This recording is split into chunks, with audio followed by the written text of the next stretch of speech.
Olá, boa noite. Veja no Brasil TV. O Supremo começa a julgar os primeiros 4 réus pelos ataques de 8 de janeiro. A forte chuva volta a atingir o estado do Rio Grande do Sul. Um estudo do Tribunal de Contas de Pernambuco mostra que nem metade da população do estado tem acesso a esgoto tratado. E ainda a queda no preço das apólices de seguro de automóveis nos últimos meses. Quarta-feira, dia 13 de setembro, agora no Brasil TV.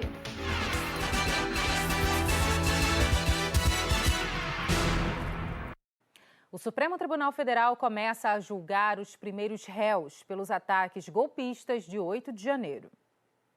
A Justiça passou 8 meses reunindo as provas, colhendo depoimentos de testemunhas e os argumentos dos advogados sobre a invasão do dia 8 de janeiro. Os primeiros réus serão julgados entre hoje e quinta-feira. Eles são apontados como executores do ato golpista por terem vandalizado as sedes dos 3 poderes.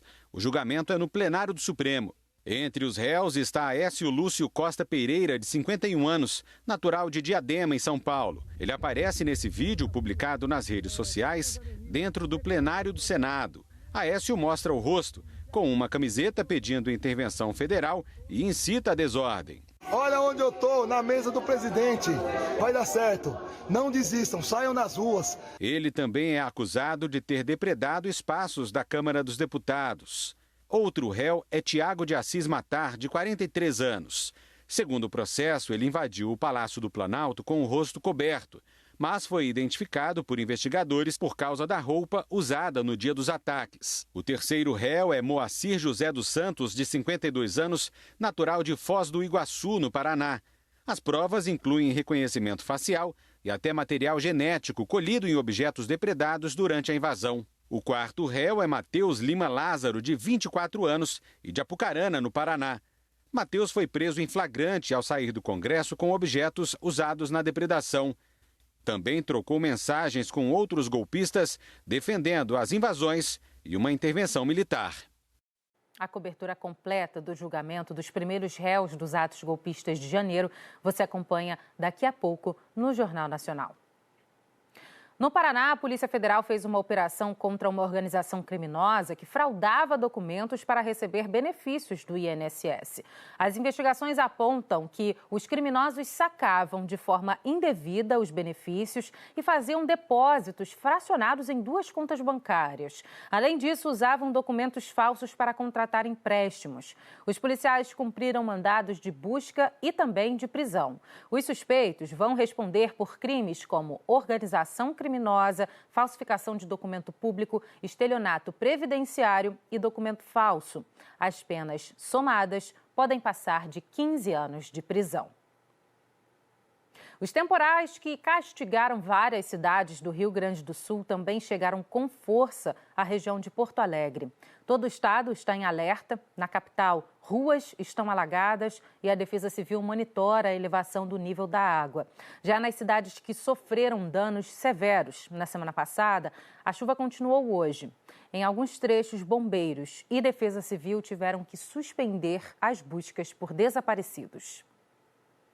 Desde ontem, a região aqui do Vale do Taquari enfrenta aquela situação de chove e para, mas do início da madrugada em diante praticamente não parou de chover. Nós estamos abrigados aqui no que sobrou de uma loja destruída pela enchente da semana passada e aqui, na imagem impressionante sempre, do centro da cidade de Roca Salles, tudo destruído, mas veja só, muita lama, as máquinas praticamente também paradas, não tem como seguir com o trabalho e o que também pausa é a busca pelos desaparecidos e também o trabalho de todos os voluntários. A situação é de alerta em todo o Rio Grande do Sul, algumas barragens preocupam. Veja essa imagem que mostra Camaquã, na região sul do estado. Um açude às margens da BR-116 se rompeu. A água arrastou esse carro da Polícia Rodoviária Federal com um policial se segurando em cima. Olha só, a PRF diz que ele está bem, felizmente, mas um susto, né? Você viu ali também a inundação na pista, impedindo a passagem dos motoristas. O Rio Grande do Sul tem 16 trechos de rodovias interditados nesse momento. A Defesa Civil do Estado emite também um alerta muito importante para todas aquelas comunidades que vivem nas redondezas de rios, já que os níveis permanecem altos e as pessoas precisam procurar as áreas seguras. Até agora, o governo gaúcho confirmou 47 mortes e 9 pessoas permanecem desaparecidas. Enquanto isso, essas cidades mais mais atingidas aqui do Vale do Taquari, elas permanecem na tentativa de buscar algum jeito de voltar à rotina. É com uma mochila nas costas e sacolas nas mãos que a Patrícia anda pelas ruas de Roca Salles. Ela faz o generoso trabalho de pegar as receitas médicas de moradores atingidos pela enchente e comprar os remédios em farmácias da região. Mas esse trabalho só é possível quando a chuva para. E desde ontem, esses são momentos raros. Hoje cedo nem dava para saber se era dia, se era noite. A chuvarada interrompe o difícil trabalho de limpeza das casas, dos estabelecimentos, traz ainda mais lama para as ruas e suja tudo de novo. Já no norte do país, o problema é a seca. O Amazonas entrou em situação de emergência ambiental. Autoridades estão preocupadas com o aumento das queimadas, principalmente agora, na época de seca. São mais de 30 cidades afetadas pela estiagem.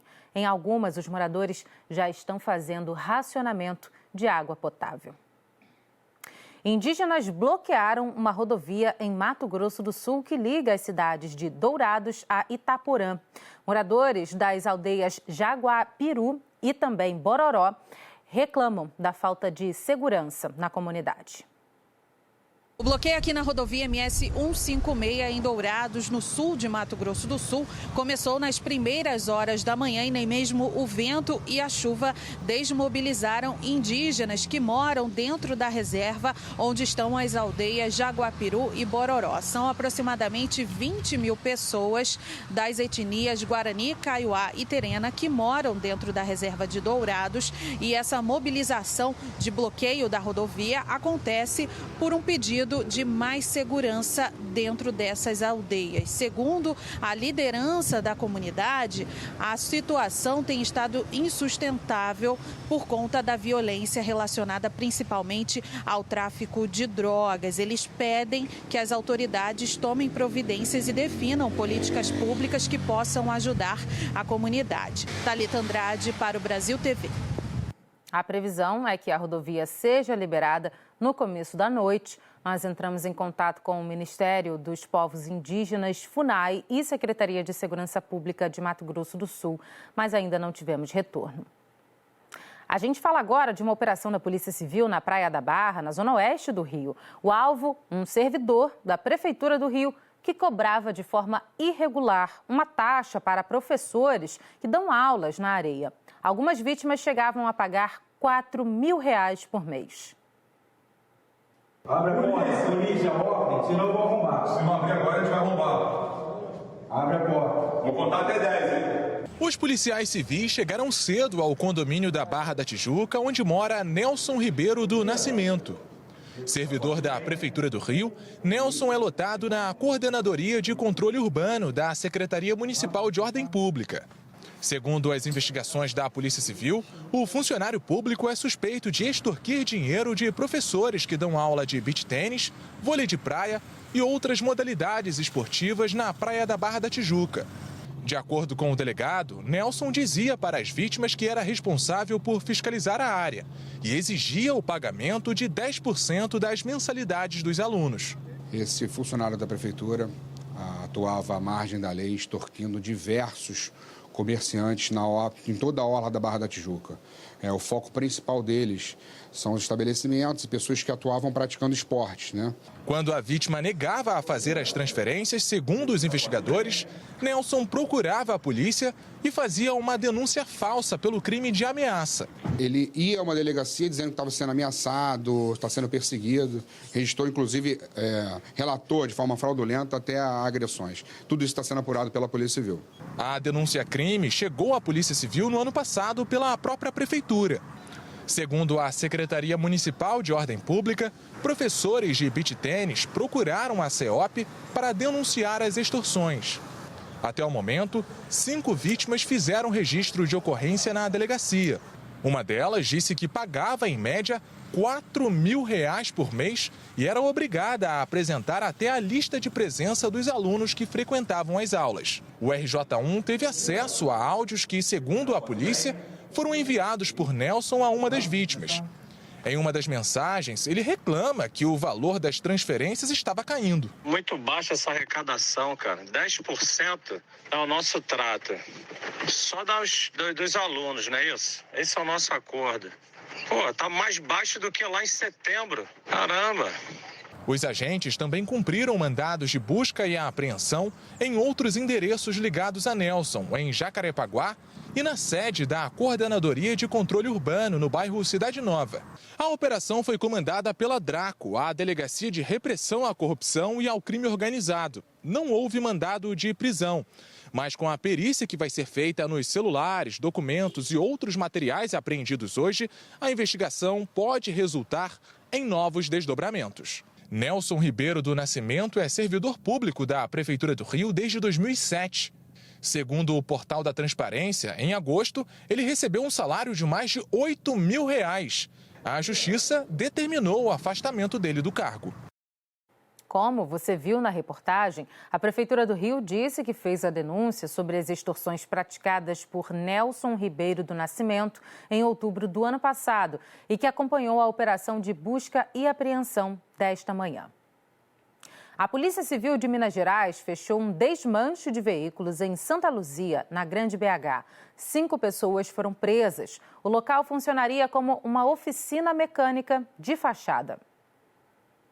O desmanche ficava nos fundos de uma oficina no bairro São Cosme, em Santa Luzia.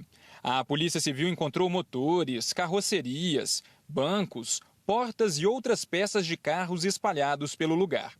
Foram meses de investigação para descobrir para onde os carros eram levados. Pelo menos 30 veículos foram identificados. A maior parte foi roubada ou furtada na região metropolitana. As peças serão encaminhadas para a perícia e os 5 presos trazidos para a delegacia especializada em Belo Horizonte. O proprietário do imóvel e funcionários, lanterneiro, entre outros funcionários, o que demonstra também, a princípio, uma divisão de tarefas muito própria de uma associação criminosa articulada para recepcionar esses veículos furtados e roubados, adulterá-los ou desmanchá-los e retornar essas peças para o mercado clandestino, ilegal. Os policiais anotaram em um pedaço de papel os dados dos veículos identificados no desmanche. Tem carro que foi roubado na terça-feira da semana passada. São mais de R$2,5 milhões em peças e partes de veículos. A Polícia de Minas disse que investiga se a oficina que funcionava no espaço era ou não de fachada. Um estudo do Tribunal de Contas de Pernambuco, divulgado nesta semana, mostrou que apenas 30,8% da população do estado tem acesso a esgoto tratado. Um índice muito ruim se comparado com a média nacional, que é de 55%. O Rio Tegipió é a casa de jacarés, tartarugas. A vida aqui resiste ao lixo e ao esgoto das casas dos mais de 10 mil moradores do bairro de Coqueiral, no Recife. Eu queria sair daqui, homem. Queria mesmo. Dá pra mim mais não. Hoje toda vez que me acordo, boto o pé na água. Quando ela já tá chegando aqui, eu tenho que levantar os móveis, levantar tudo. Porque a cheia, ela vem, quando ela vem de vez, aí invade tudo aí. Prometeram o tratamento, saneamento, esgoto aqui, mas... Todo ano é isso, homem. Porque aí na frente aqui, ó, entope tudo, fica tudo entupido. Pelas ruas do bairro é possível ver que o asfalto foi cortado. A tubulação foi instalada, mas os moradores reclamam que a coleta e o tratamento de esgoto não são feitos pela Compesa.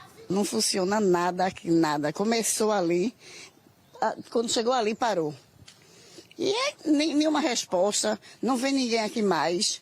Não, a gente vai para uma emergência. Quando que emergência faz que não veio mais aqui? E a gente ficou aqui, ó, de graça. Uma chuvinha que dá, todo mundo fica ilhado. Além dos prejuízos materiais com queda de muros e perdas de imóveis, a falta de saneamento básico traz outros problemas que atormentam os moradores. São as doenças. Eu peguei uma frieira aqui que quase os dedos caem. Fiquei com o pé inchado, os dedos tudo pendurado. O pessoal da igreja foi que me deram o remédio, entendeu? Para eu curar minha frieira. Foi tudo água desse rio. Água poluída, rato, todo tipo de bicho. Porque esse rio aqui está estragado, só tem água suja. Você pode ver que a água ali está preta. Entendeu? Água preta, água suja, água de lama, água de esgoto, de fossa. Porque a maioria não, aqui quase ninguém tem fossa. vai tudo pro rio. A ironia é ver o rio cheio de água suja e em casa não ter um pingo sequer nas torneiras, nem para lavar a louça. Há 30 anos, Dona Maria do Carmo se vira como pode. Faltou ontem, só vai chegar sexta. E aí quando chega tem que armazenar em caixas. Encher a caixa. Baldes, lavar roupa, fazer tudo nas carreiras, né? E no outro dia, com 2 dias a água acabou. Esses problemas não são exclusividade do bairro Coqueiral, na zona oeste do Recife. O Tribunal de Contas de Pernambuco elaborou um estudo que traz um panorama mostrando que aqui no estado apenas 30% da população conta com coleta e tratamento de esgoto. E menos de 84% das pessoas têm acesso à água.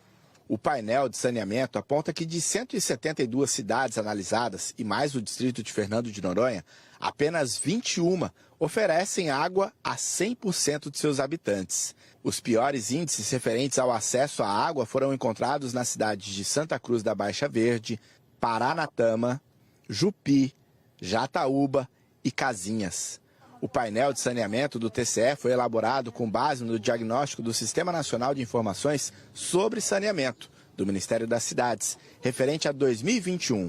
Pelo levantamento do Tribunal de Contas, somente 40 municípios pernambucanos elaboraram seus planos municipais de saneamento básico, que dão direito a dinheiro público federal para investimentos nesta área. 144 municípios e Fernando de Noronha continuam inadimplentes nesta questão.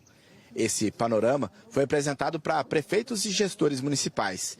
E o Tribunal de Contas emitiu alertas de responsabilidade para as cidades, que ainda não apresentaram os planos para melhorarem estas áreas que afetam diretamente a população.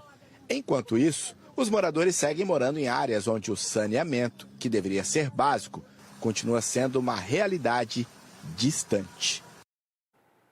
Um incêndio atingiu um prédio da Universidade Federal do Rio Grande do Sul. O fogo começou por volta da meia-noite em uma sala que fica junto ao prédio da Escola de Engenharia no centro da capital. 3 viaturas do Corpo de Bombeiros foram chamadas para atender a ocorrência. O fogo atingiu 2 salas. Em uma delas fica um depósito de materiais de empresas terceirizadas e o telhado de um laboratório. As chamas foram rapidamente controladas pelos bombeiros. Ninguém ficou ferido. Uma perícia deve identificar o que causou o incêndio. As aulas e as atividades seguem normalmente. A seguir, começa a valer a lei que obriga bares e restaurantes do estado de São Paulo a oferecer água filtrada de graça para os clientes. Não saia daí.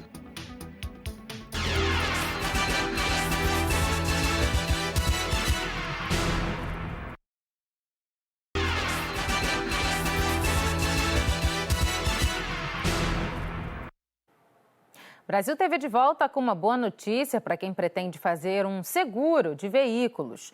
Os valores das apólices vêm caindo nos últimos meses. Bom para os consumidores e também para as corretoras, que estão comemorando um aumento na procura por seguros. Um mercado que andava com um sinal de alerta ligado nos últimos anos, foram tempos difíceis para os corretores de seguros de automóveis. Na pandemia, eles foram afetados pela menor circulação de veículos. Já no ano passado, quando todo mundo voltou à rotina, viram as vendas de seguros caírem na mesma proporção em que os preços aumentaram. Aumentou a sinistralidade, então mais acidentes foram acontecendo nesse período. E a seguradora acabou aumentando o preço do seguro nesse momento. Então, pós-pandemia, a gente teve aí um aumento de 20% a 30% do valor do seguro. Mas proteger um bem tão importante tem ficado mais em conta este ano. Os preços dos seguros vêm diminuindo mês a mês no país. Em julho, a redução foi de 3,2% em relação a junho, que já tinha registrado queda de 6% na comparação com maio.